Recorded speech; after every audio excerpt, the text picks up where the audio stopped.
Ask, and it will be given to you. Ask, seek, find.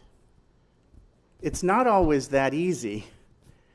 God listens to our prayers because God knows our needs and truly cares for us.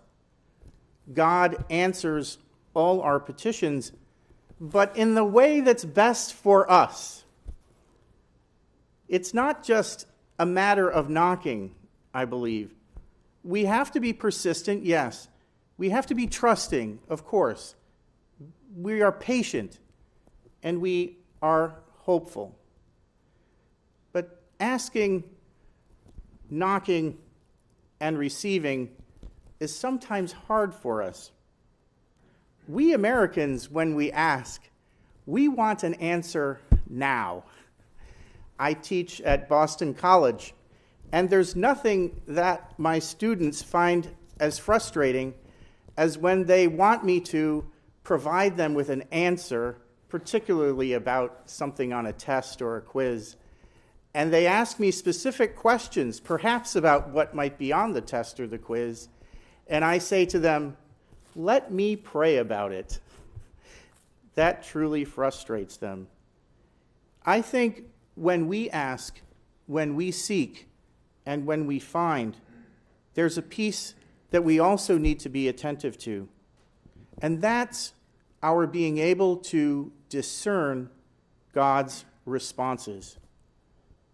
Sometimes God responds to our prayer, and it's not like a moment that Paul had on the road to Damascus. God doesn't always shout his response. In fact, God might answer our prayers by giving us an inspiration, perhaps, or a tiny spiritual nudge, a tweak to just do something in a different way.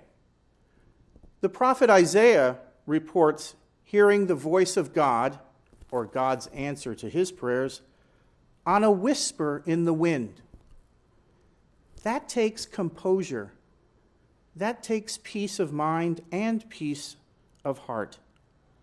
I think it's good to know that our prayers are always being answered, and that we must be attentive to the fact that God may be answering them with an interior movement of our heart.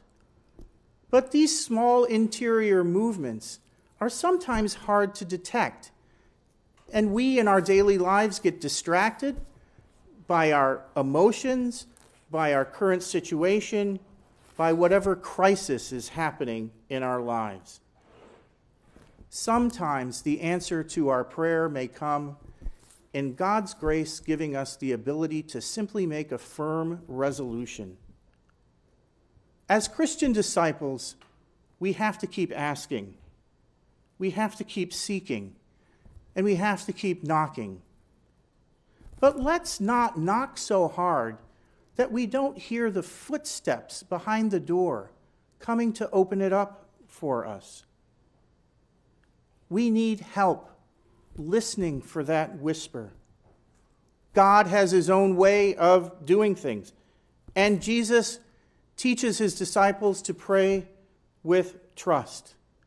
We have confidence that we can pray that way with great trust in God.